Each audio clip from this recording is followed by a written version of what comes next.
नमस्कार दोस्तों, मैं रंजित रंजन आप सभी का एक बार फिर से स्वागत करता हूं हमारे इस YouTube channel competitive way study centre पर।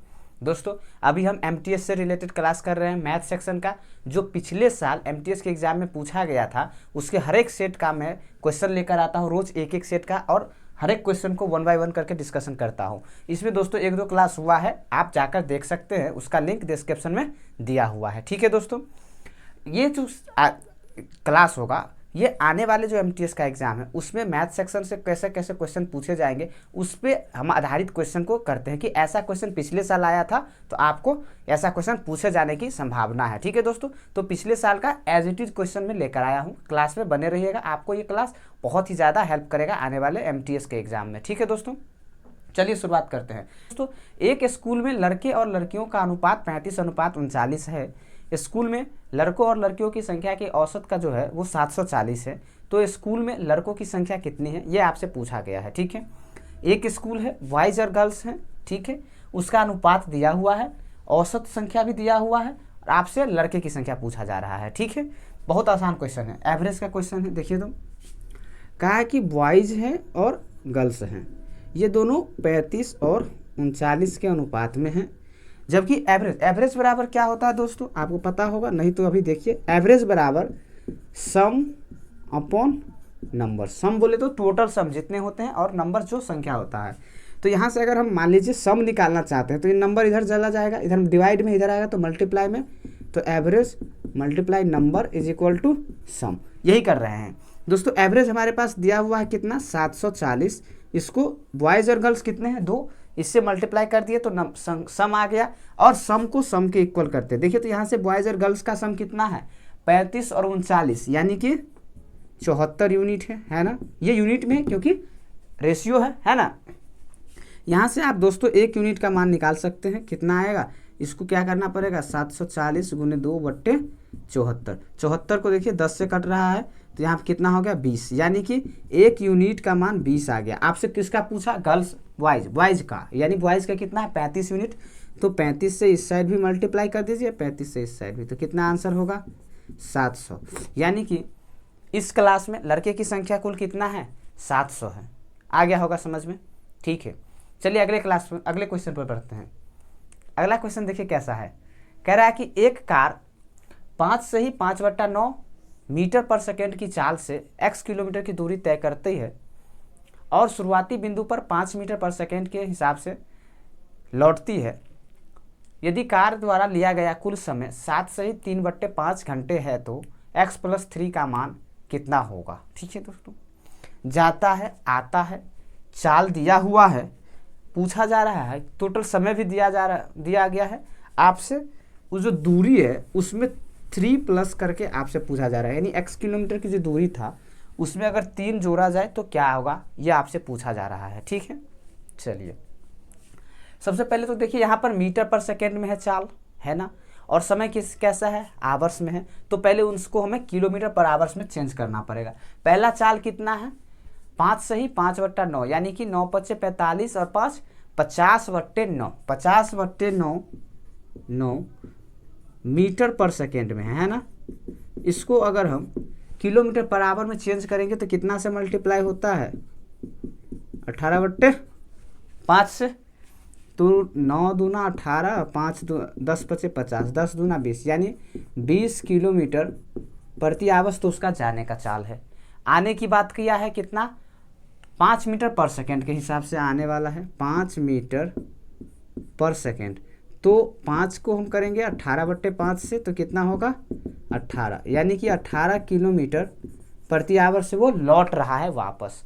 आने और जाने में कुल समय कितना लगा है, 7 से ही 3/5, यानी कि टोटल जो टाइम है वो भी दिया हुआ है आपको, 7 से ही 3/5, यानी कि 7 × 35 और 3 38/5 आवर्स।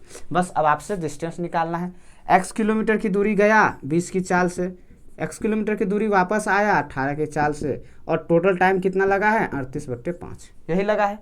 आपको पता है डिनोमिनेटर को सेम करते हैं तो क्या करना पड़ता है, दोनों का एलसीएम लेना पड़ता है। तो 20 और 18 का एलसीएम कितना होगा, 180, यानी 9 से इसमें भाग और 10 में इसमें भाग, तो ऊपर 9x + 10x बट्टा 180 और इधर कितना है 38/5। ठीक है, 5 से ये कट जाएगा कैसे, 5 तिया 15, बचा 3 36, 36 9 और 10 कितना होता है 19x इज इक्वल टू 38 और ये डिवाइड में इधर आएगा तो मल्टीप्लाई में 36। दिख रहा है ना सभी को?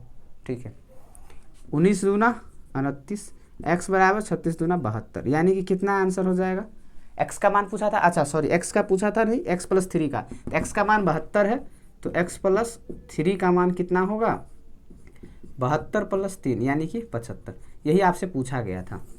ठीक है दोस्तों, कुछ नहीं करना था इस क्वेश्चन में। पहले तो हम चाल को क्या किए, किलोमीटर पर आवर में चेंज किए, उसका टोटल टाइम दिया हुआ था तो टाइम को टाइम के इक्वल कर दिए कि सर जाने में इतना टाइम, आने में इतना टाइम और टोटल टाइम इतना है। समझ गए?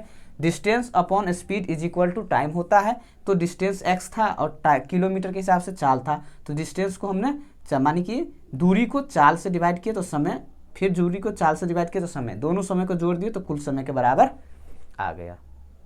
आ गया समझ में? ठीक है, चलिए नेक्स्ट क्वेश्चन पर बढ़ते हैं। अगला क्वेश्चन देखते हैं क्या कहता है।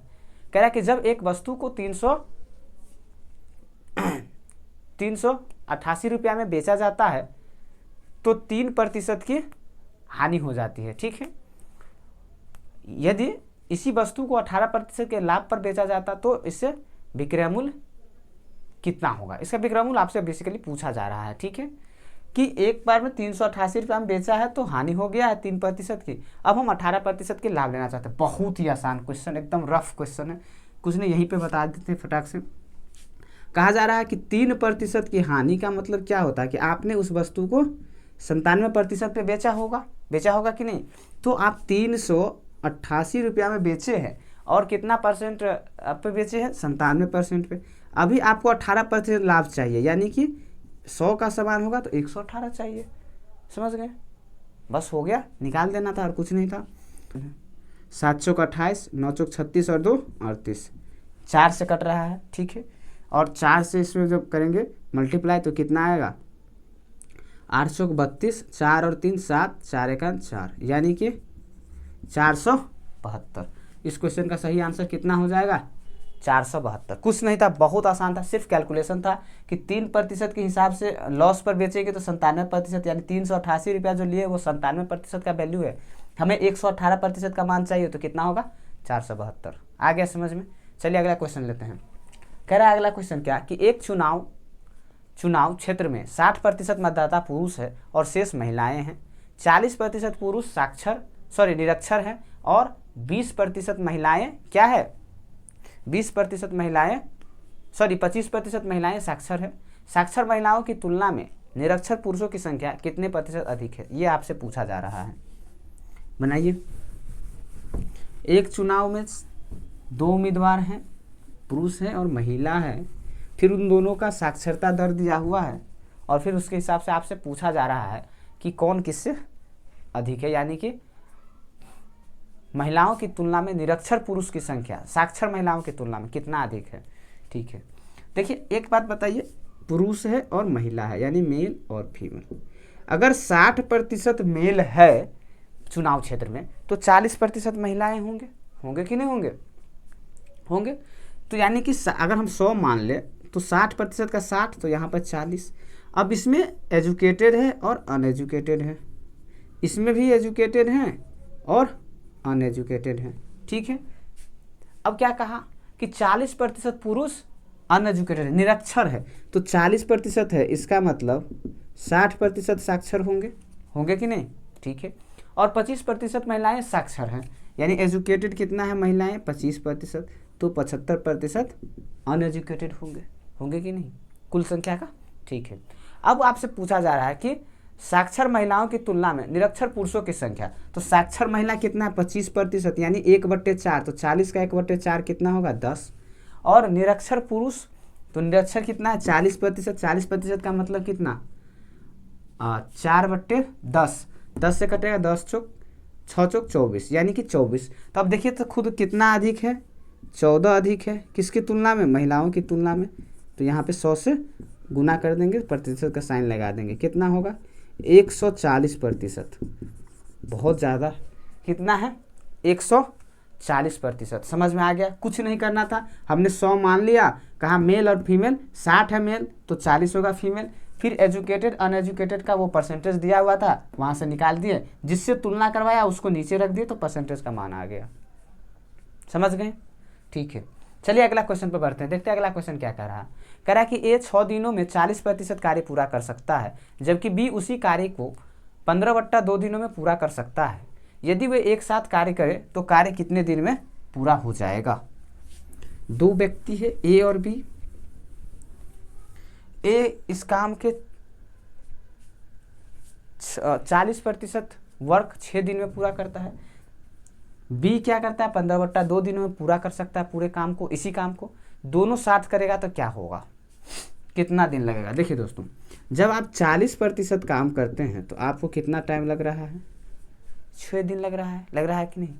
यानी कि अगर हम बात करें कि 100% आप काम कितने दिन में करते हैं, तो एक कहते हैं कि सर 40% का मतलब होता है 4/10, यानी कि सॉरी 1/10 होता है ना, तो यानी कि 20%, 1/5, 40% कितना होगा 2/5, यानी 2/5 दिन में जो काम है वो आप 6 दिन में करते हैं। तो 2 काम आपको कितना दिन में करना में होगा? 6×5 = 30, तो एक काम को 15 दिन में। यानी कि आप जो ए है वो इस काम को 15 दिनों में पूरा कर सकता है, और बी कितना दिन में कर रहा है? 15/2 दिनों में, है ना दोस्तों। अब आपसे कहा गया दोनों मिलकर, तो एलसीएम ले लेंगे कार्य के लिए, तो एलसीएम कितना होगा? 15। इसको कितना लगेगा? 1, इसको कितना लगेगा? 2। एफिशिएंसी आ गया। तो फिर 15 को अगर हम 3 से डिवाइड करते हैं तो कितना आता है? टोटल काम बट्टे टोटल जो एफिशिएंसी होता है उससे तो दिन आ जाता है, यानी कि दोनों मिलकर इस कार्य को कितने दिन में कर देंगे? 5 दिन में कर देंगे। समझ गए दोस्तों? कुछ नहीं था, दोनों, एक 15 दिन में आ गया, दूसरा 15/2 दिन में, तो एलसीएम कितना हो गया? हमने मान लिया कि 15 ही है एलसीएम, तो 15 है, तो यहाँ पर भी डिवाइड करते 1 से, अच्छा सॉरी ये होगा 2, और इसको कितना लगेगा? 1। ठीक है, बस हो गया। दोनों मिलकर तो बात वही है, दोनों मिलकर है तो काम वही 3 के हिसाब से करेगा। 15 काम कराना है तो कितना दिन लगेगा? 5 दिन लगेगा। समझ गए? आ गया होगा समझ में। चलिए अगले क्वेश्चन पर बढ़ते हैं। कह रहा है कि एक धनराशि PQRS के बीच इस प्रकार बांटा गया है जिसके अनुपात क्या है? 3:4:5 के अनुपात में वितरित किया जाता है। यदि R को P से 500 रुपया अधिक प्राप्त होता है तो उन सभी के हिस्सों का योगफल क्या होगा? योगफल आपसे पूछा गया है सारे का, PQRS का, और उस सबको जो अमाउंट मिला है उसका अनुपात आपको दिया गया है। बहुत आसान है। P और हमें Q, R और S, इन सारे का जो वितरित अमाउंट हुआ है किस किस में? 3, 4, 5, 6 में हुआ है। 3:4:5:6 में हुआ है। आपको बोला गया है कि P का जो हिस्सा है ना वो R के हिस्से से, सॉरी R को P से कितना अधिक मिला है? 2 यूनिट, जबकि वहाँ पर क्या बोला गया है? 500 ज़्यादा है, यानी 2 का 500 है, तो 1 का कितना होगा? 250 होगा कि नहीं? और सारे का जो पूछा गया है कि सम, तो 6, 4, 10 और 8, 18, तो 18 का कितना होगा? 0, 18×5 = 90, 9, 36 और 9, 45, यानी कि 4500 रुपया इस क्वेश्चन का सही आंसर हो जाएगा। 1 0 पहले से था, और 18×5 = 90, 9, 36 और 9, 45। समझ गए दोस्तों? बहुत आसान था। चलिए अगले क्वेश्चन पर बढ़ते हैं। क्या है अगला क्वेश्चन? कह रहा है कि एक धनराशि चक्रवृद्धि ब्याज की निश्चित दर पर 10% में 2 गुनी हो जाती है, यह धन कितने वर्षों में 8 गुनी हो जाएगी? बहुत ही आसान, इससे पिछले सेट में भी ऐसा क्वेश्चन आया था, है ना दोस्तों। तो बन जाएगा ये क्वेश्चन आप लोगों से। तो इस क्वेश्चन का आंसर आप हमें कमेंट बॉक्स में जरूर दीजिए, और आज की क्लास कैसा लगा ये भी आप हमें कमेंट करके जरूर बताएं। इस क्लास को लाइक कीजिए, अपने उन दोस्तों में ज़रूर शेयर कीजिए जो आने वाले MTS का एग्जाम देने वाला है, क्योंकि उसको ये क्लास बहुत मदद करेगा। ठीक है दोस्तों, अगर आप हमारे चैनल पर नए हैं तो चैनल को सब्सक्राइब करके बेल आइकन को जरूर दबाइए, ताकि जैसे ही हम अगला सेट लेकर आएंगे नोटिफिकेशन के माध्यम से सबसे पहले आपको मिलेगा। ठीक है दोस्तों, पढ़ते रहिए, अपना ख्याल रखिए, मिलते हैं अगली क्लास में।